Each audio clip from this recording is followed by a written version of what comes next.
¿Qué tal, amigos de Dialógica del Bien Pensar? Hace algunos meses me llegó la noticia a Radio WAP de la publicación del libro Historia de la Ciencia durante la Edad Media. Una noticia que me llenó de enorme placer debido a que el autor es precisamente quien fuera uno de los rectores más importantes e influyentes en la vida universitaria de la Benemérita Universidad Autónoma de Puebla. Se trata del ingeniero Luis Rivera Terrazas. Solamente que este libro, por razones que todos conocemos, no pudo haber sido publicado por el rector Terrazas. Fue más bien producto de la obra de recopilación de su hijo, el maestro Luis Enrique Rivera, a quien me da mucho gusto saludar en esta noche. Maestro, muy buenas noches. Buenas noches, Eduardo. Gracias por invitarme a tu programa y con mucho gusto vengo a presentar este libro que se llama Historia de la Ciencia durante la Edad Media, que efectivamente es un libro que es el segundo libro, forma parte de una trilogía. El primero fue Historia de la Ciencia durante el Renacimiento, como ya dije, es Historia de la Ciencia durante la Edad Media, y hay uno tercero que está en prensa en el Departamento de Difusión de la Universidad Autónoma de Puebla, y que espero este año sea publicado. Excelente, y pues en cuanto ese libro salga esperemos compartirlo también con nuestros amigos que nos ven a través de www.logoradio.mx, estación digital hermana de Radio WAP, para la cual producimos este programa. También me da mucho gusto saludar, como cada viernes, al maestro Daniel Alcántara, quien nos acompaña y con quien me da un enorme placer compartir cámaras y micrófonos. Maestro. ¿Qué tal, maestro? Muy buenas tardes, como siempre un gusto estar aquí compartiendo los micrófonos, ahora más con la presencia del maestro Luis Enrique, quien es un excelente amigo, colaborador permanente en el programa de estudios universitarios, en el seminario La Cultura del Bien Pensar, en el seminario Pensamiento Marxista y Sociedad, que es lo que hemos estado trabajando en estos meses. Y pues el tema realmente es muy interesante, no solo por la recopilación histórica que incluye los dos textos ya publicados, sino por la problemática que plantea la reflexión filosófica sobre la ciencia. Así es, pues, maestro Luis Enrique Rivera, a mí me surge una primera pregunta respecto a la publicación del libro. Tiene que ver con el proceso precisamente previo a la publicación del libro, es decir, el proceso de recopilación de los manuscritos de su padre, del ingeniero Luis Rivera Terrazas, eminente y prominente rector de nuestra universidad. ¿Cómo ocurre este proceso? De entrada, ¿cómo nace la idea de recopilar textos escritos a mano y volverlos un libro impreso? Bueno, mira, Eduardo, él ya nos había comentado de que estaba escribiendo un libro y siempre decía que estoy escribiendo mi libro, e incluso una temporada en la que estuvieron capturando, en una máquina de escribir convencional, el texto del libro. Varias libretas fueron copiadas directamente del libro.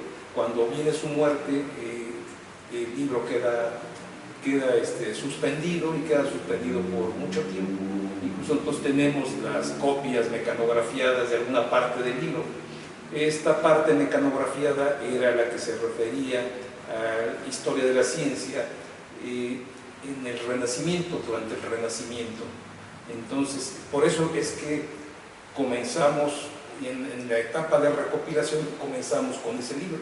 Fue con el libro con el que comenzamos. Y después pasamos al segundo, de Historia de la Ciencia en la Edad Media, o sea que históricamente en el tiempo vamos hacia atrás, y el libro que está ahorita en prensa es Historia de la Ciencia en la Grecia Clásica. Entonces, realmente se debió de haber comenzado por Historia de la Ciencia en la Grecia Clásica, después de la Edad Media, y haber terminado con el libro del Renacimiento, pero el que estaba más fácil, digamos, de capturar, claro, era el libro de Historia de la Ciencia durante el Renacimiento. Entonces, él utilizó gran parte de este material para dar sus clases, sus conferencias, sus seminarios sobre Historia de la Ciencia. Él era un físico matemático, astrónomo, fundador de la facultad, de la escuela de física, pero que daba clases en filosofía y letras y daba ciencia para filósofos. Entonces este libro es la finalidad de sus apuntes y de este libro que él empezó a hacer.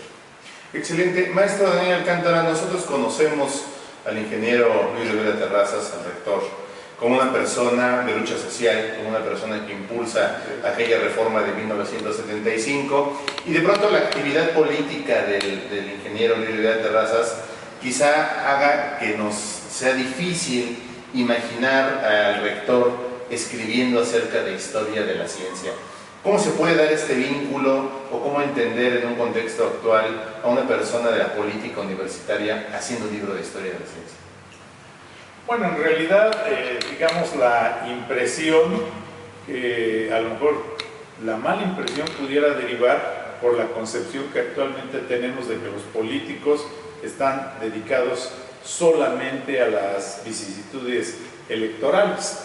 Sin embargo, estrictamente hablando, los que tuvimos la fortuna de conocerlos, no es de ninguna manera algo sorpresivo. El ingeniero, desde siempre, yo los años que lo conocí, invariablemente, incluso siendo ya autoridad universitaria, abordaba clases que daba justamente de filosofía de la ciencia. Y por otro lado, los que lo conocieron con anterioridad saben de su vocación por impulsar la lectura y reflexión de los clásicos del pensamiento marxista, textos de Marx, de Engels, de Lenin.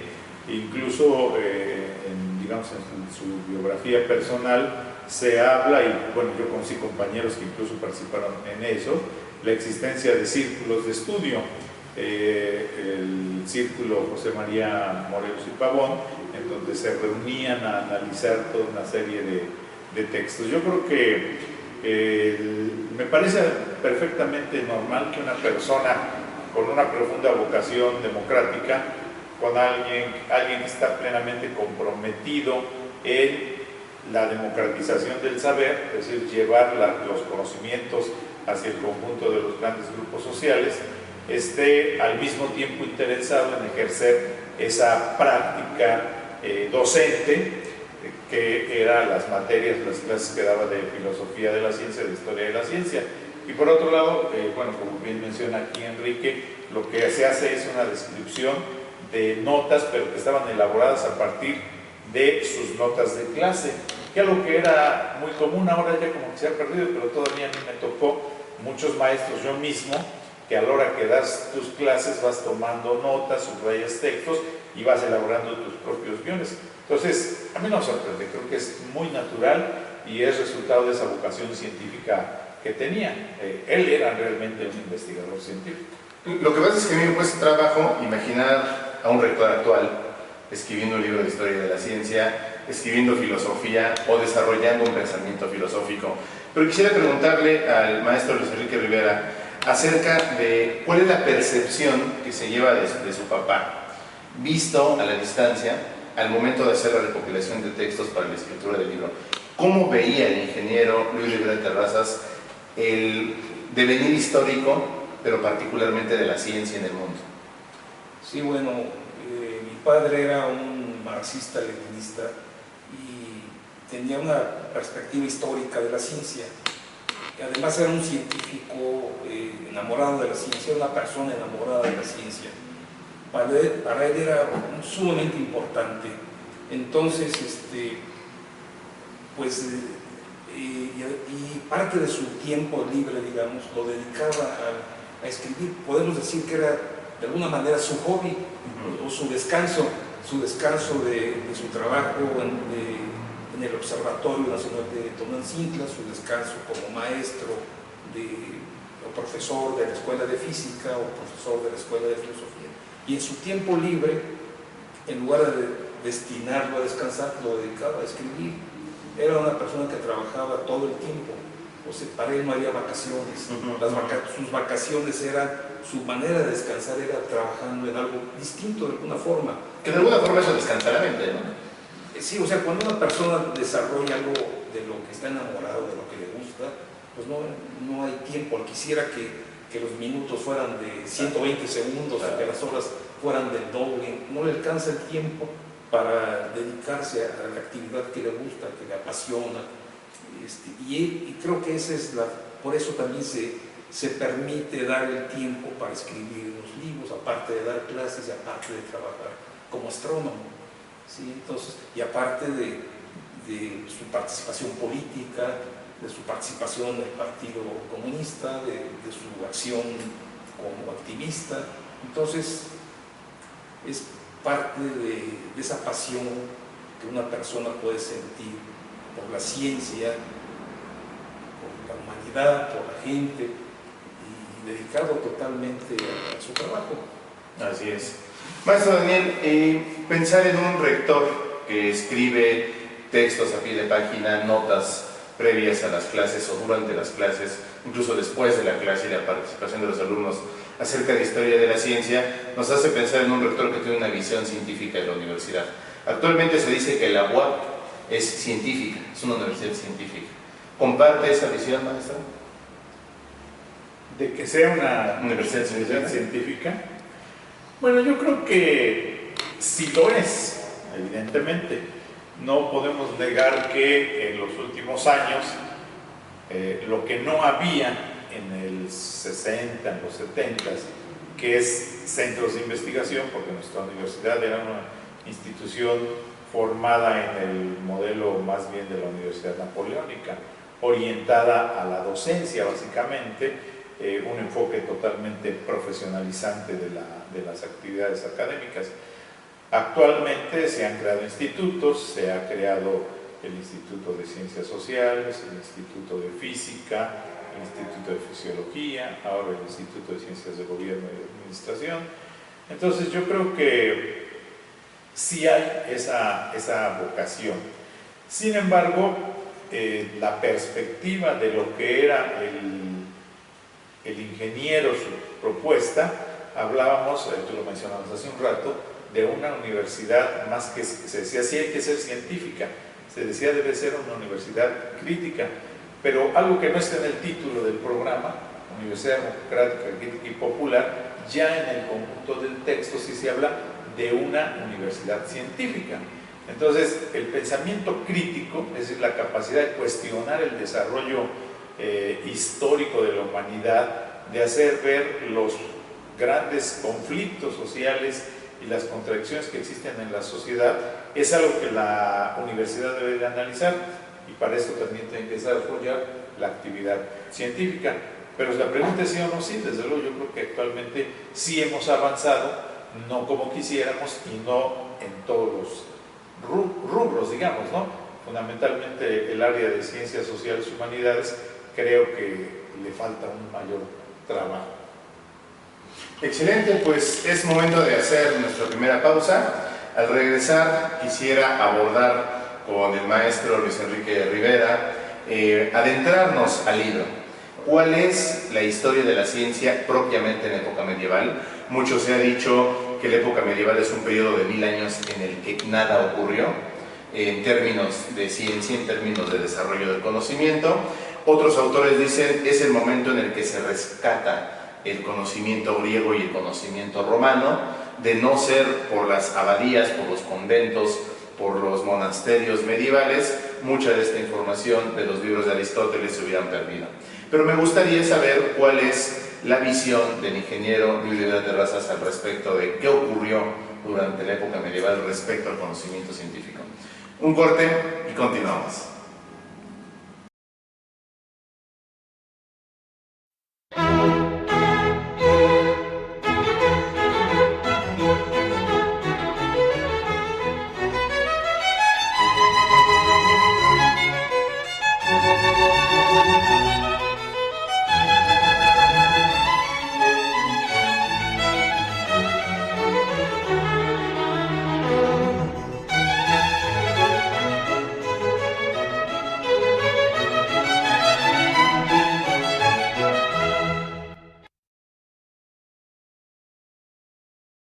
Continuamos, amigos de Dialógica del Bien Pensar, produciendo este programa en el programa de estudios universitarios de la UAP para www.logoradio.mx, estación digital hermana de Radio UAP. Antes del corte platicábamos con el maestro Luis Enrique Rivera, hijo del ingeniero Luis Rivera Terrazas. Platicábamos también, por supuesto, como cada semana, con el maestro Daniel Alcántara Estamos trabajando un tema que tiene que ver con la historia de la ciencia en época medieval, pero antes de adentrarnos en el tema del libro, que es el que nos compete el día de hoy, platicábamos un poco acerca del quehacer del ingeniero Luis Rivera Terrazas respecto a esta recopilación de datos, a esta recopilación de cátedras de enseñanzas en la universidad que tienen que ver con la historia de la ciencia.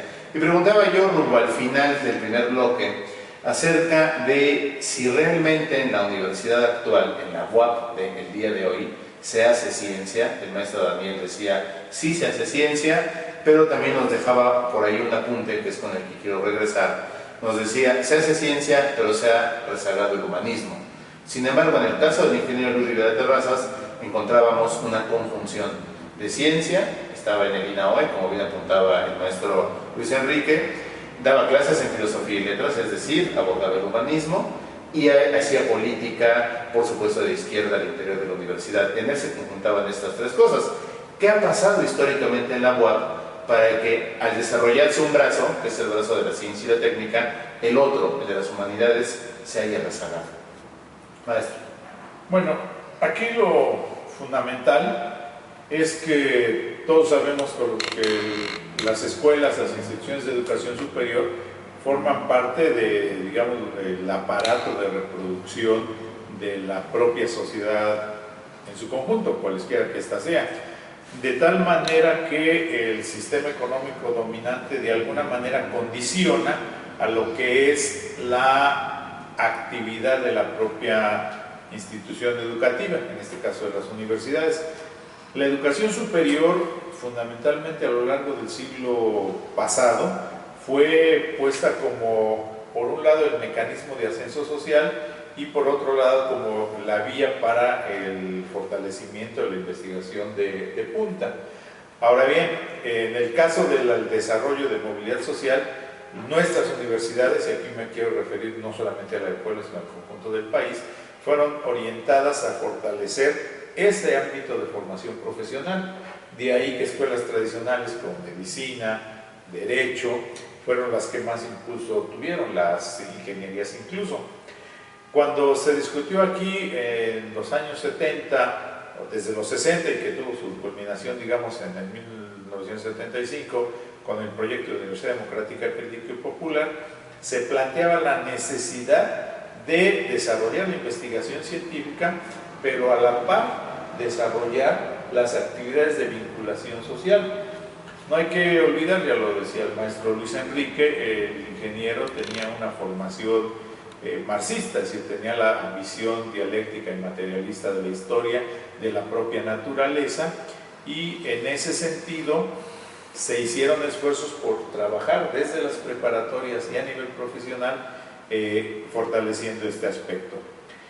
Pero los cambios que ha habido en la sociedad, el fortalecimiento del modelo neoliberal capitalista en nuestro país y en el conjunto del mundo, ha fortalecido que las actividades docentes y de investigación se estén preocupando más por el mercado que por el desarrollo científico en sí.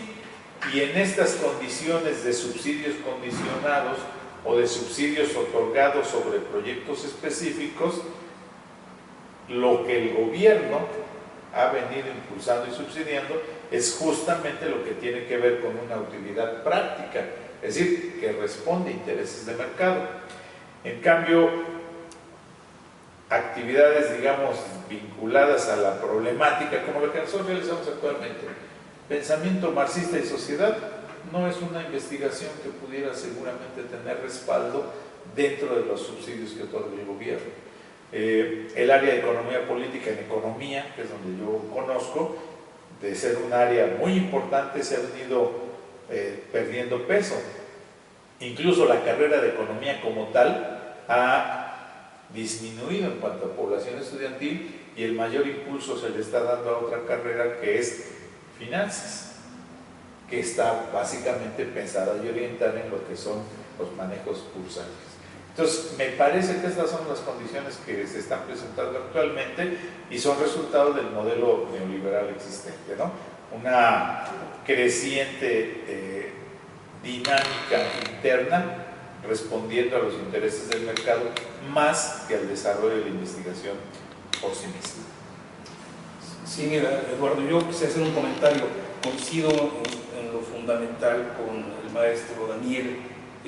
La universidad ha avanzado, tiene sus laboratorios, dedica una parte importante de su presupuesto al desarrollo de la ciencia.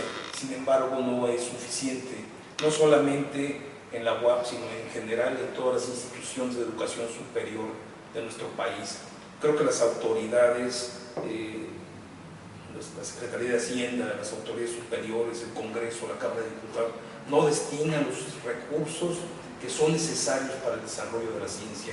El desarrollo de la ciencia en la actualidad tiene un avance, es sumamente dinámico, es inmenso el avance de la ciencia y no hay recursos suficientes que alcance para financiar esas investigaciones. Entonces cada vez se tiene que dedicar mayor cantidad de recursos y eso no lo entienden nuestras autoridades burocráticas de Hacienda y de la Presidencia y del Congreso. Incluso podría decir que actualmente para que un país alcance el desarrollo económico no basta ya hacer la defensa, por ejemplo, de nuestros recursos naturales. No basta con defender el petróleo y las minas o los bancos.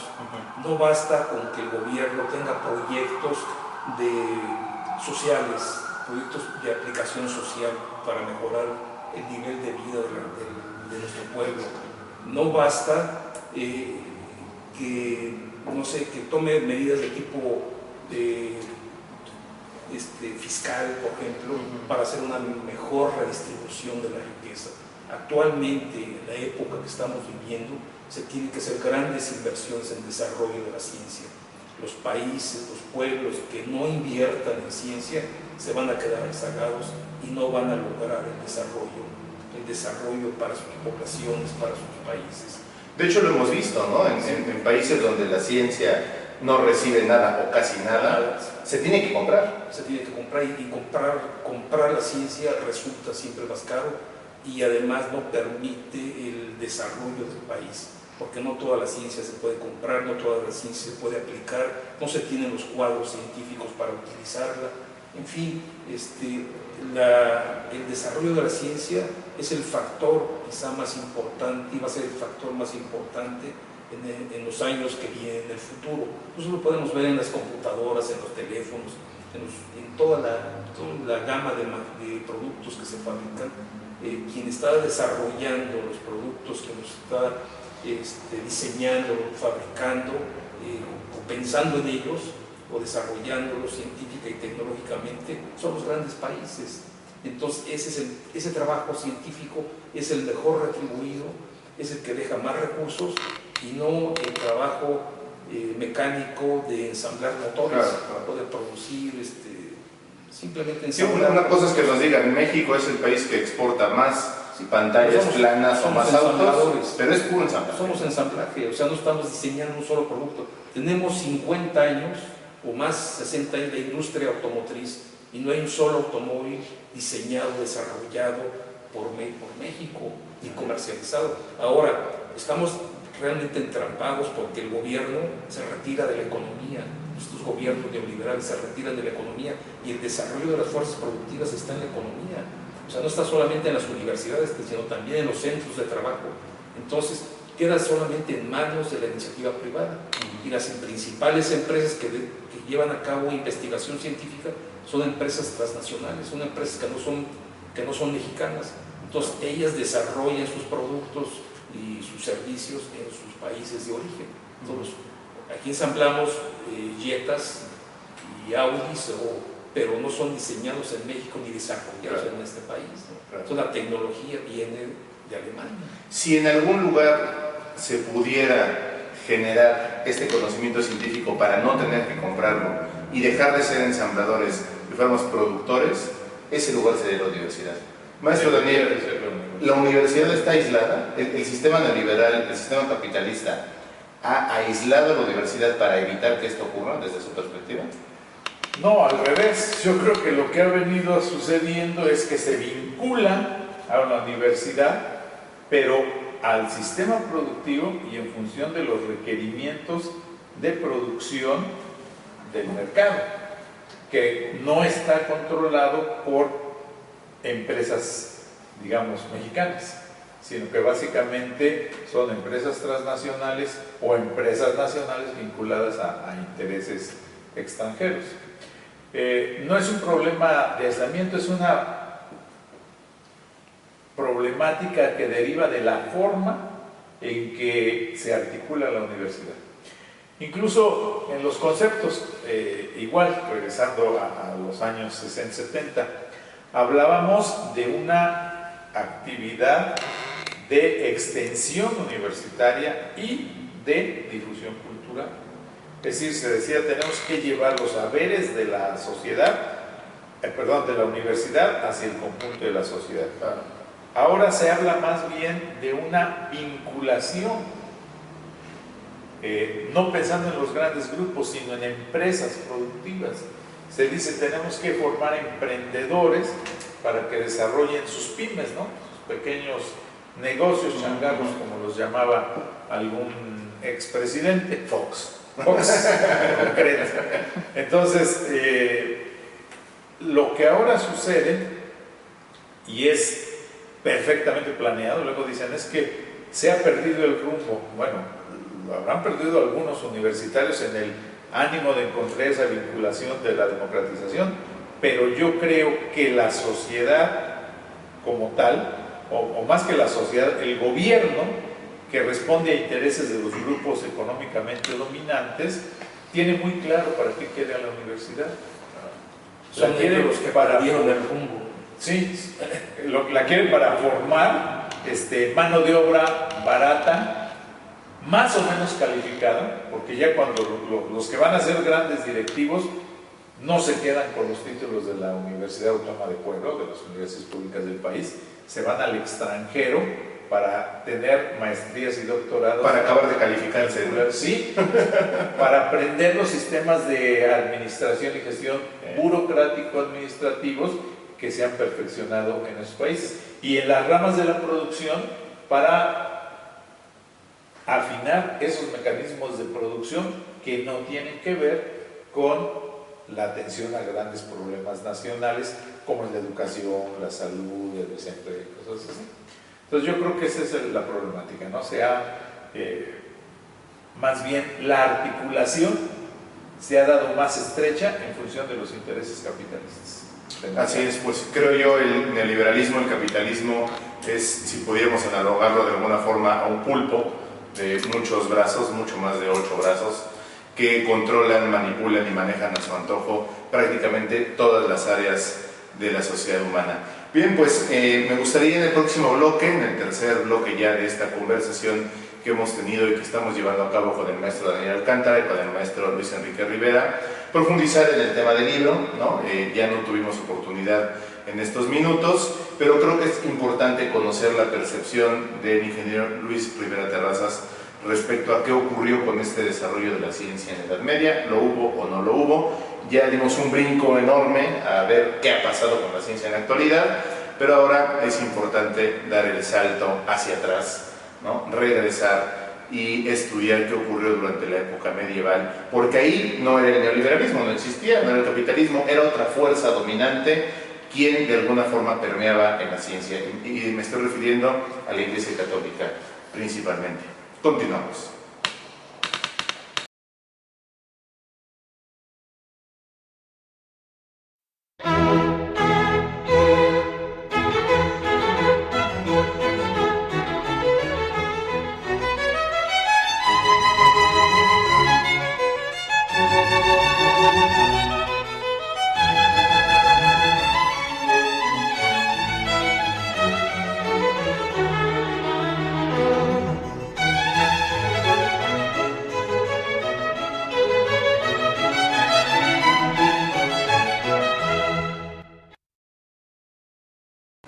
Continuamos, amigos, platicando con el maestro Luis Enrique Rivera, hijo del ingeniero Luis Rivera Terrazas, rector eminente de nuestra universidad, la UAP, y platicando también con el maestro Daniel Alcántara, director del programa de estudios universitarios. Lo que nos ha reunido en esta tarde para platicar es la publicación del libro Historia de la Ciencia durante la Edad Media, el cual quiero mostrar a la cámara.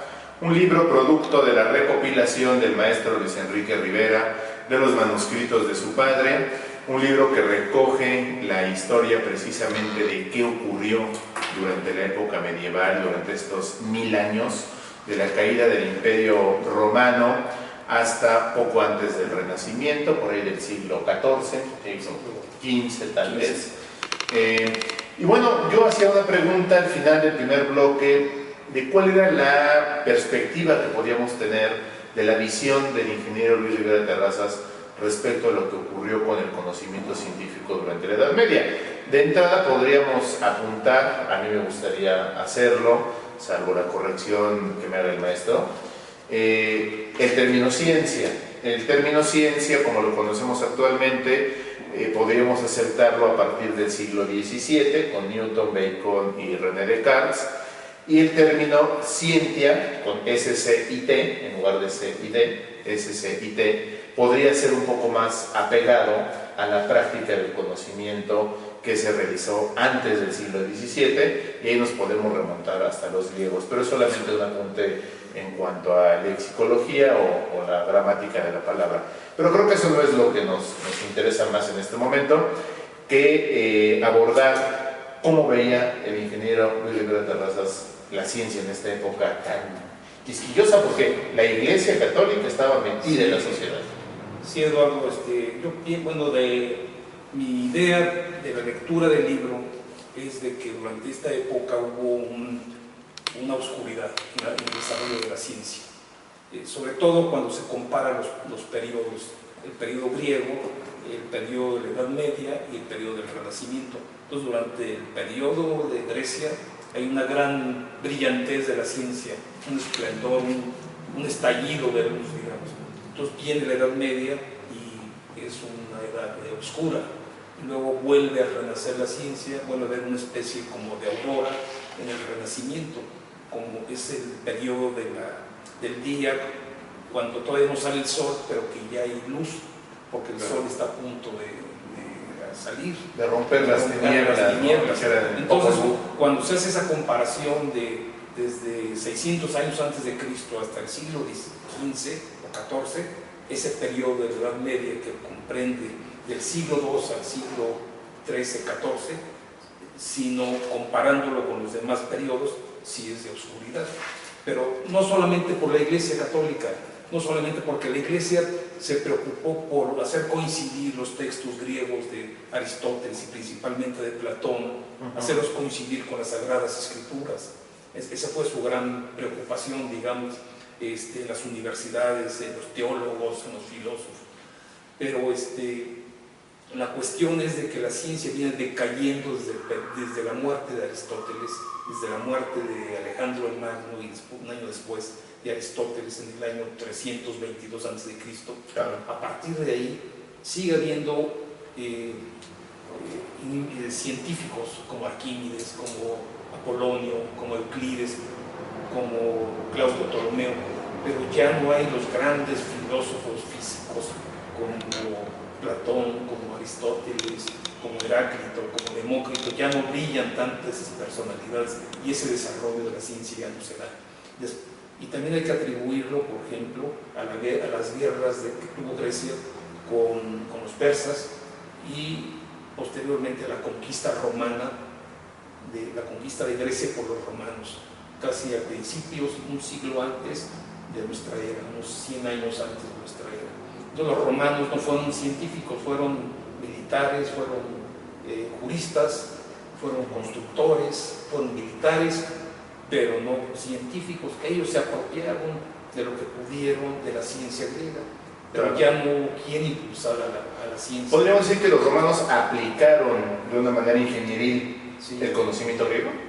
Podemos decir que sí, que lo utilizaron, pero no lo utilizaron en gran parte porque el sistema de producción de los romanos era esclavista, entonces no necesitaban optimizar o aumentar la productividad del campo. Sí, claro, tenían una mano de obra, unas máquinas que eran sumamente baratas, que eran los esclavos, y además consideraban el trabajo físico como de segunda categoría. Entonces ellos no se preocuparon por desarrollar la ciencia. Y viene otro periodo importantísimo en la historia, que es el derrumbe del Imperio Romano, y ahí prácticamente se pierde todo lo que había o sea, la invasión de los pueblos bárbaros, claro, de los godos, visigodos, los lombardos, francos, etc. nórdicos, que pues tenían todo menos científicos, no eran científicos. Entonces ahí se acaba lo poco que se había conservado del Imperio Romano, ahí termina, se acaba, se extingue prácticamente, y una práctica de algunos romanos importantes es rescatar esto. Se dan cuenta de que se puede perder, y entonces tratan de rescatar cuestiones de la ciencia griega, pero ya son recopiladores, son compiladores, son así como yo, por ejemplo, que hacen una compilación de un libro, pero ya no son creadores de la ciencia, sino son recopiladores y compiladores. Y a la caída del Imperio Romano viene una mayor oscuridad y una predominancia después de la Iglesia Católica, donde ya el principal objetivo de los científicos no es conocer y explicar el mundo de una manera racional, sino al contrario, hacerlos coincidir con los dogmas de la Iglesia Católica. Pues eso le da el traste a la ciencia. Hay una forma, no sé, maestro Daniel, en la que actualmente el sistema neoliberal haga coincidir el pensamiento científico con sus intereses. Creo que lo podemos rescatar de la plática del bloque anterior, quizá, ¿no? Sí, yo creo que siempre el pensamiento filosófico y el desarrollo científico están vinculados a las formas de existencia. Es uno de los principios esenciales, digamos, de la visión marxista, que son las condiciones materiales de existencia las que condicionan la forma de ser y estar del hombre en el universo, y no a la inversa. Por otro lado, en lo que es toda la historia de la humanidad, pudiéramos decir que básicamente sí han coexistido, digamos, dos tendencias para explicar lo que ha sido el origen del universo, ¿no? y su forma de evolución. Hay quienes atribuyen básicamente todas las interpretaciones religiosas, las que atribuyen a seres sobrenaturales, llámese como se les llame finalmente, Dios o de otras maneras, pero que dicen hay una explicación que está más allá del hombre, y los que plantean que no, que es a través del propio hombre que se puede tratar de entender y explicar esta situación. El surgimiento del capitalismo es muy paralelo al surgimiento de la visión religiosa protestante, porque lo que se promueve es una forma de interpretación del mundo y de ser, digamos, de dedicación, de trabajo, de esfuerzo, de no incurrir en los pecados, etcétera, etcétera, ¿no? Entonces, esa visión está presente, acompaña la consolidación y desarrollo del capitalismo. Ahora, en el siglo actual, la forma de enajenación se ha venido dando, yo creo que es eso, es una forma de enajenación, en términos de promover valores individuales, de formar a individuos que están más obsesionados en placeres de la vida, más que en buscar la trascendencia histórica o encontrar una satisfacción en la creatividad humana, en el trabajo. El trabajo se le ve como un castigo, se le ve como el medio para sobrevivir solamente, para obtener el ingreso, es decir, el dinero. De alguna manera el Dios, que ¿no? dice Marx, el fetichismo de la mercancía, que se expresa a través del dinero también, si el fetichismo del dinero, es porque se nos va haciendo creer que en la vida lo único importante es la obtención de medios de consumo, ya no el disfrute de los medios que adquirimos para el consumo, sino el tener por tener, el poseer. Y esa ideología, esa forma de pensar y de entender el mundo nos lo transmiten en radio, en televisión, en las redes sociales, en los libros incluso, ¿no? Hay muchos manuales ahora de autoayuda que hablan de que pues tú no pienses en el sufrimiento ajeno, piensa en ti mismo, piensa en lo que tienes, disfruta el momento. Pero canalizan la felicidad al poseer riquezas. Sí, claro, o sea, todo se resuelve en la medida en que tienes medios de consumo y en la medida en que puedes consumir. Ese es el placer. Esa visión mercantilista de ver las cosas, esa forma de ser y de estar en el mundo que se nos instituye y se nos imbuye desde muy jóvenes, está presente. Entonces, sí hay una ideología que nos está llevando al fortalecimiento de ese sistema de mercado. Exactamente. Maestro Luis Enrique Rivera, ¿qué le pasó a la Iglesia en el Renacimiento que se permitió que nuevamente floreciera el pensamiento griego? Bueno, el Renacimiento, antes del Renacimiento empieza a haber una recuperación paulatina de los textos griegos, los principales depositarios de la ciencia griega son los árabes. Ellos Avicena, Averroes. Cuando esta parte de Grecia cae bajo el dominio de los árabes, ellos, como en el año 660, ellos se apoderan de gran cantidad de textos griegos y los conservan y los empiezan a estudiar. Entonces, poco a poco, por ejemplo, con las cruzadas, los cruzados al regresar vienen con libros árabes de la ciencia griega, también a través de Italia, de Sicilia o a través de España. España en este momento juega un papel crucial porque los árabes conquistan la mayor parte de España y entonces ellos llevan esos textos griegos traducidos al árabe y después traducidos al latín. Claro. o a las lenguas de los países de Europa Occidental. Entonces, por eso podemos decir que no hay un desarrollo de la ciencia, porque la ciencia que se trató, que se investigó, que se discutió, que se aprobó, que se rechazó, fue la ciencia griega. O sea, no hubo una gran aportación de los medievales. ¿Cuál es la aportación de los medievales? Conservarla. Fue conservarla por parte de los árabes, y luego irla recuperando poco a poco y hasta que llegamos como a la época del Renacimiento, como en el siglo XIII, donde ya se conocen más los textos árabes, los textos griegos que provenían de los árabes.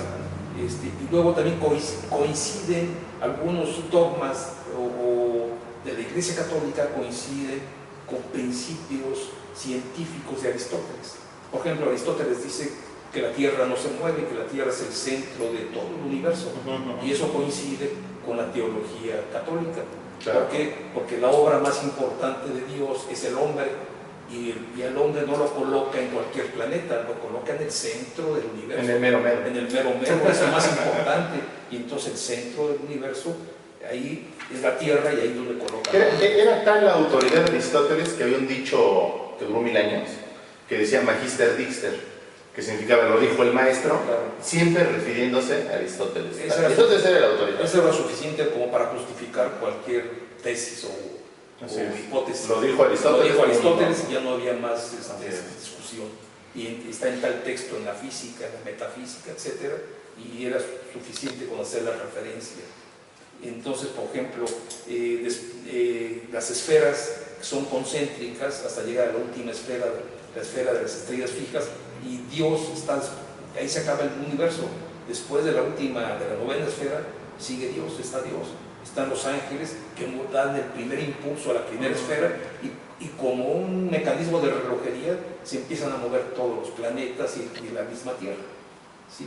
Entonces, ahí coincide el dogma religioso con las teorías de Aristóteles, y es hasta el siglo, hasta el Renacimiento, donde se empieza a criticar a Aristóteles y empieza también una crítica a la Iglesia Católica, de volver a sus orígenes, claro, de volver, porque ya también durante el siglo XIV y XV ha perdido, la Iglesia ha pervertido bastante ya en el ejercicio del poder, y entonces hay que volver a lo básico, a su fundamento, volver a los textos. Maestro, yo pienso que para concluir esta plática hay un punto que podríamos dejar pendiente con 3 puntos suspensivos respecto a otro evento que marcó, pienso yo, el término absoluto de la época medieval, y marcó definitivamente el inicio, primero del Renacimiento, después de la era moderna, de la era posmoderna, si es que este existe, de la Revolución Industrial, etc. Me refiero a la creación de la imprenta,